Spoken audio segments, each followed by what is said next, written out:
5 अगस्त 2019 हिंदुस्तान की पार्लियामेंट ने एक प्रेसिडेंटल ऑर्डर की मंजूरी देते हुए वादी जम्मू कश्मीर और लद्दाख से आर्टिकल 370 का खात्मा कर दिया। इस वाक़े के बाद वादी कश्मीर में एक अनडिक्लेयर्ड मार्शल लॉ की सूरत हाल नाफिज हो गई। आज 5 साल के बाद हम आर्टिकल 370 के नफाज और इसके बाद पैदा होने वाली सूरत हाल का जायज़ा लेंगे। लेकिन इससे पहले अगर आप टोटली एक्सप्लेन पर नए हैं तो चैनल को सब्सक्राइब कर दें, वीडियो को लाइक और शेयर कर दें और बेल आइकन को प्रेस कर दें। इस तरह आप टोटली एक्सप्लेन की हर नई वीडियो तक पहुंच सकेंगे। आर्टिकल 370 के असरात समझने से ज़्यादा ज़रूरी ये है कि हम पहले कश्मीर की तारीख पर मुख्तसर सी नज़र डालें। आज़ादी हिंद के वक्त हिंदुस्तान में कमोबेश 584 प्रिंसली स्टेट्स मौजूद थी।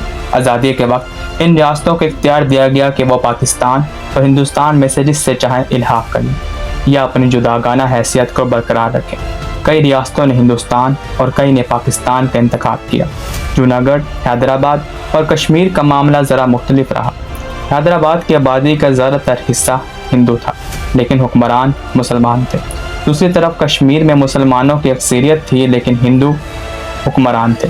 जूनागढ़ और हैदराबाद दोनों हुक्मरानों ने आखिर में मजबूर होकर इंस्ट्रूमेंट ऑफ असेशन पर साइन कर दिए, जिसके नतीजे में दोनों रियासतों में एक प्लेबिसाइड हुआ, जिसके नतीजे में दोनों रियासतें हिंदुस्तान का हिस्सा बन गई।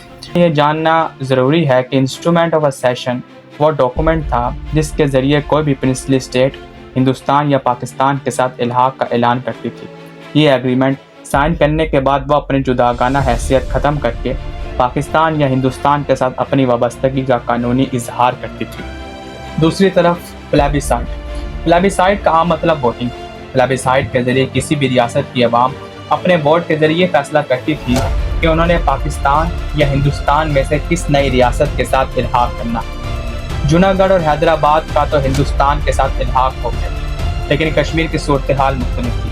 कश्मीर के राजा हरि सिंह हिंदुस्तान और पाकिस्तान दोनों में से किसी के साथ भी इल्हाक नहीं चाहते थे। उन्होंने 1 साल के लिए दोनों रियासतों के साथ एक स्टैंड स्टिल एग्रीमेंट किया। इस एग्रीमेंट के मुताबिक डिफेंस, फॉरेन अफेयर्स और कम्युनिकेशन दोनों रियासतें कश्मीर के मुतालिक तय करेंगी और कश्मीर के तमाम अंदरूनी मामलात महाराजा हरि सिंह देखेंगे। इस एग्रीमेंट के कुछ ईयर बाद पाकिस्तान के कबायली जंगजुओं ने कश्मीर को पाकिस्तान का हिस्सा बनाने के लिए इस पर हमला कर दिया। कश्मीर का एक हिस्सा गिलगित और मुजफ्फराबाद पाकिस्तान की तहवील में चला गया। इसके नतीजे में हिंदुस्तान के राजा हरि सिंह ने हिंदुस्तान की रियासत के साथ इंस्ट्रूमेंट ऑफ असेशन पर दस्तखत कर दिए।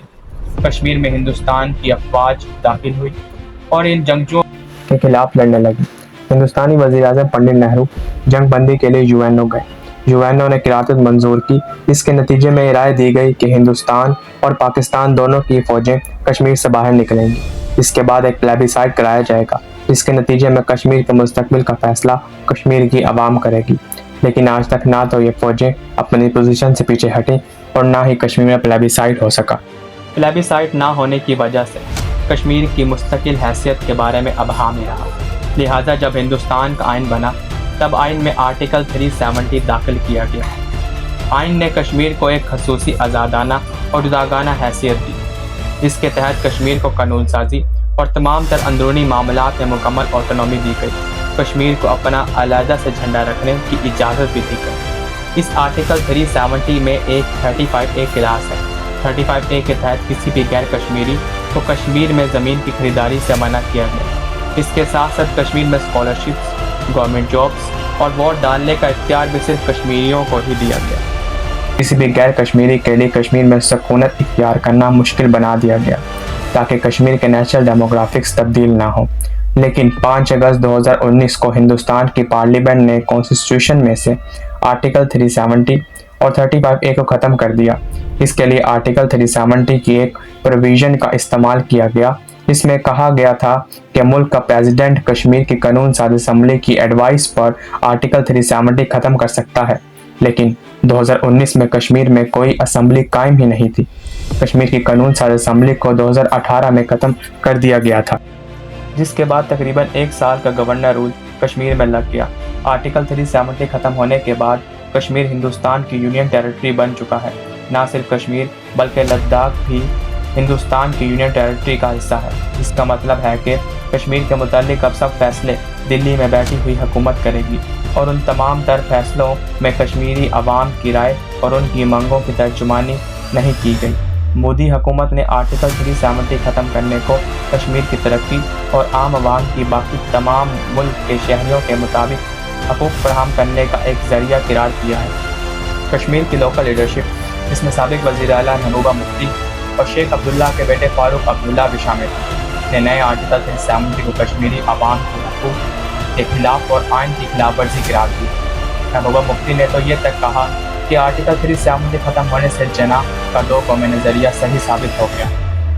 آرٹیکل 370 اور 35A ختم کرنے پر پاکستان نے ہندوستان سے تمام تر تجارتی تعلقات ختم کر دیے ہیں۔ 2019 کے بعد ہندوستان اور پاکستان کے مابین تمام تجارت ختم ہو چکی ہے اور سفارتی تعلقات بھی نہایت محدود ہو چکے ہیں۔ پاکستان کو آرٹیکل 370 کی 35A کلاس ختم کرنے پر زیادہ مسائل ہیں۔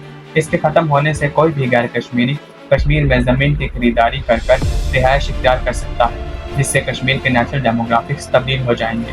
اس بات کا ذکر اس وقت کے آرمی چیف جنرل باجوہ نے بھی کیا تھا، جسے صحافی جاوید چودھری نے اپنے کالم میں رپورٹ کیا ہے۔ آج کشمیر میں آرٹیکل 370 ختم ہوئے 5 سال مکمل ہو چکے ہیں۔ ایک اندازے کے مطابق آرٹیکل 370 ختم ہونے سے جس وکاس کا دعویٰ کیا گیا تھا، حقیقت اس کے بالکل مختلف ہے۔ کشمیر میں ایک ماشاء اللہ کی سی صورتحال ہے۔ وادی میں آرٹیکل 370 ختم ہونے کے وقت 7 لاکھ کے قریب فوجیوں کو تعینات کیا گیا۔ اس سے وادی ایک چلتی پھرتی جیل کی شکل اختیار کر چکی ہے۔ 370 ختم ہونے کے بعد سے اب تک 10 لاکھ سے زیادہ بچے اسکول سے باہر ہیں۔ 40,000 کروڑ سے زیادہ کا معیشت کا نقصان صرف 2020 تک ہوا تھا۔ اس کے ساتھ 48% نوجوان بے روزگار ہیں۔ 5 لاکھ سے زیادہ لوگ اپنے روزگار کھوئے۔ وادی میں ٹورزم سیکٹر میں 9,000 کروڑ سے زیادہ کا نقصان ہوا اور اس سیکٹر میں 74,000 لوگ بے روزگار ہوئے۔ یہ بات دھیان میں رہے کہ ٹورزم سیکٹر کی وادی کی معیشت میں بیک بون کی حیثیت ہے۔ آرٹیکل 370 ختم ہونے میں وادی میں ملیٹنسی میں بھی کوئی کمی نہیں کی گئی۔ نوجوان کی طرف سے حکومت کے خلاف ہتھیار اٹھانے کی شرح میں بھی اضافہ ہوا۔ آج 5 سال بعد اس بات پر غور کرنے کی ضرورت ہے کہ کشمیریوں کو ان کے حقوق کب دیے جائیں گے۔ آخر کب تک کشمیر کی عوام ہندوستان اور پاکستان کے بیچ پھنسی رہے گی؟ آخر میں امید ہے کہ کشمیر کی عوام کی تکلیف اور سفرنگ جلد ختم ہو اور کشمیر کے لوگوں کی زندگیاں بھی عام لوگوں کی زندگیوں کی طرح نارمل ہو سکے۔